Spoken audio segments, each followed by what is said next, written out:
The Buffalo Bills just found their underrated X factor. Bills Mafia, what is good? How are you guys today? My name is Colin. This is Crack the Table, where all Bills no breaks, breaking down Buffalo Bills content every single day. If you haven't joined our community, please do so.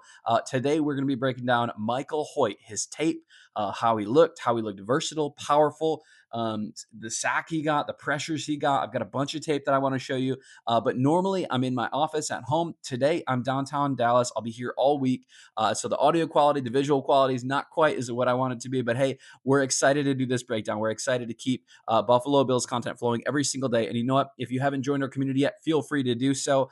Hit that like, hit that subscribe, drop a comment down below. What was your favorite part of this guy's debut? But in all of that, I want to get right into it. And the first thing I want to start with is this. I appreciate this. I think a lot of you guys and a lot of people, whether across the league or in Bills Mafia, we're looking at both Hoyt and Okunjobi, but saying that they were not going to be contributors to our defense, that they were just these suspended guys that maybe didn't necessarily have a big track record or a big lifeline to them. But again, I owe you an apology. I wasn't really familiar with your game, says Shaq.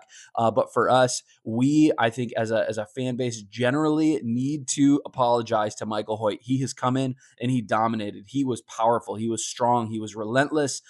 There's so many things I want to break down with this. But again, even Deion Walker recovered the fumble that Michael Hoyt caused. So much to talk about with this today. I want to get right into just some of these stats and some of the things that we're seeing. Again, when you turn on the film with Michael Hoyt, Hoyt doesn't just line up as, a traditional linebacker or a traditional three tech or a traditional even outside linebacker or edge. Like, he is all over the field. Again, he is the kind of player that has a level of versatility that I think we've been wanting and we've been seeing, especially with Terrell Bernard and really whatever's been happening with him as a, potentially getting sat. I think it was more of the ankle injury than anything, but also with Matt Milano out.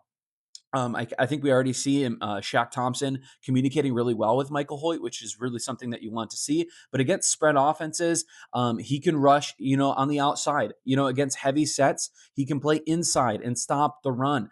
He can clog lanes. Again, he lets McDermott use him as a chess piece, but he's not some underrated, underskilled chess piece. Actually, I think one of the things that I really liked about Hoyt was that when he came into the NFL, he was about 310 pounds, but right now he's playing at about 270, 280. We don't know exactly what it is, but we know that he's dropped significant weight, but he knows how to play big.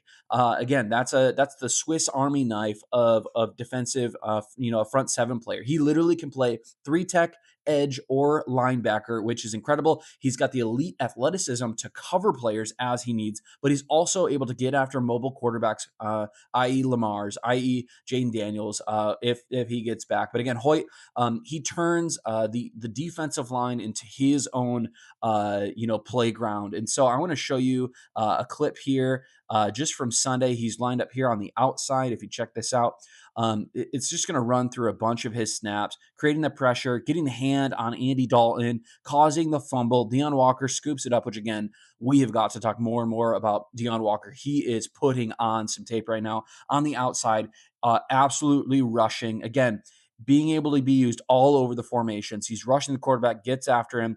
Again, right there, basically five tech, runs, bull rush, push, causes a pressure, gets the ball out, nothing, right? Same thing, outside edge, gets in there again, just absolutely dominant.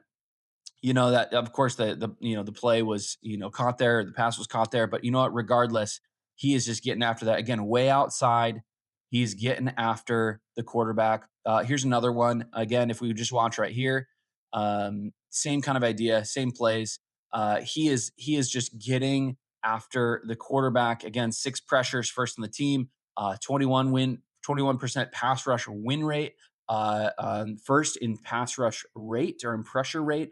And he's just playing as a dominant guy, and he's been a huge addition, especially with Joey Bosa and Greg Rousseau also having decent games. Of course, what in the world happened with Joey Bosa's trip. But regardless, Joey Bosa had a big game. Greg Rousseau had a big game. It looks like we're going to have what it takes to get after the quarterback. And again, going up this upcoming week, against the against the Chiefs. We are going to need to get after Mahomes, especially with Isaiah Pacheco having that knee injury last night. We'll see if it lingers. We'll see if he ends up getting back out there. But again, Michael Hoyt has already, I think, been a key addition. In a little bit. Here I just from this one, watch him just line up here in the middle. He's messing with the center. I appreciate the guys at Cover One for posting these. He is messing with the center. Getting the center to think maybe some different calls or assignments. You love that. But again, the Bills, when you even just look at some stats like this, like Michael Hoyt has already just been making a huge impact early on. Top 10 defensive EPA contributions week 8. We had 3 Bills in the top 7. The defense played out of its mind on Sunday against the Panthers. A lot of you guys, are saying the Panthers are a terrible team. The Panthers aren't a playoff contending team or whatever. I don't care. An NFL team's an NFL team. There is talented guys across the board on this team, and our defense stood up to the test. And they showed after the bye that they are still a good unit and that they're going to be good for seasons to come. But I want to talk a couple more things about maybe the foundation again for years.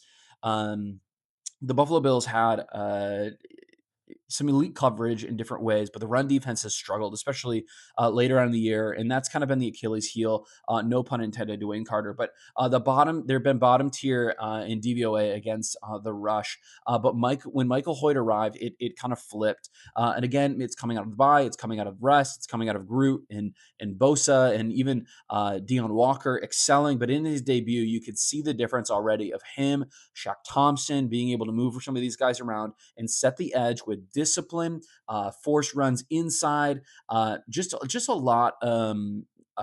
He just looks like a man on a mission. He looks like a man who really wants to contribute, and he wasn't just chasing the quarterback or chasing the running back, but he seemed consistently to control. And again, that's how you want to run a defense. You want to funnel guys to your lanes. You want to funnel guys to places that your players can make tackles, that your players can make plays, and I think that's exactly what we're seeing.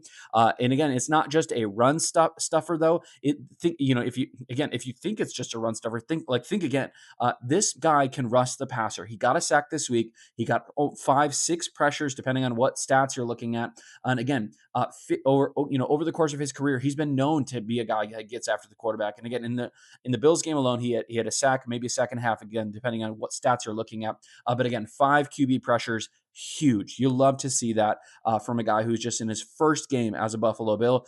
That's instant impact, and that's where I think what really makes him dangerous and why he's an underrated X factor. When a lot of us coming into the season, we're like, oh, we got this suspended guy. What are we going to get? We got a gold mine. We got the motherload of good news. Is really what it was. And he's not just a guy who's beating his man. But if you saw even on some of those plays, especially when he's playing 3 tech, he's pushing up the pocket as a linebacker, as an edge, playing 3 tech. He is so versatile. He's so helpful. And again, that's what makes him valuable. And that's what ultimately gets him to create chaos in the midst of being a guy who's simply just trying to, to prove his marks, who's new to this team. But again, I think the mindset is also there. He's got the intangibles. He's got stuff that you just can't coach. One being the fact that he's a former Super Bowl champion, right? But it looks like every play he's sprinting, every play he's finishing, every play he's communicating. It's a veteran leadership with blue collar grit, which we love to see, and it's just Buffalo tough. He's a guy with grit. He's a guy with versatility. He's a guy who wants to get after the quarterback. And again, I think in all of it, Michael Hoyt is not just some big flashy name that we added, but he's a guy who can clog holes. He's a guy who can get after the quarterback. He's a guy who can play with a level of versatility that we need, especially with Matt Milano constantly hurt. He's versatile. He's powerful. He's relentless. He's a disruptor, and he's exactly the player that we need right now, especially with the bicep injury with Ed Oliver. Again, this is the guy who's just an underrated X factor coming in, trying to provide a level of consistency on our defense and really enhance our game. But again, if you like breakdowns just like this, make sure to subscribe to the channel, like the channel, do good or be good, do good. God bless. Go Bills. Have a great day. See you later. Peace out, Bills Mafia.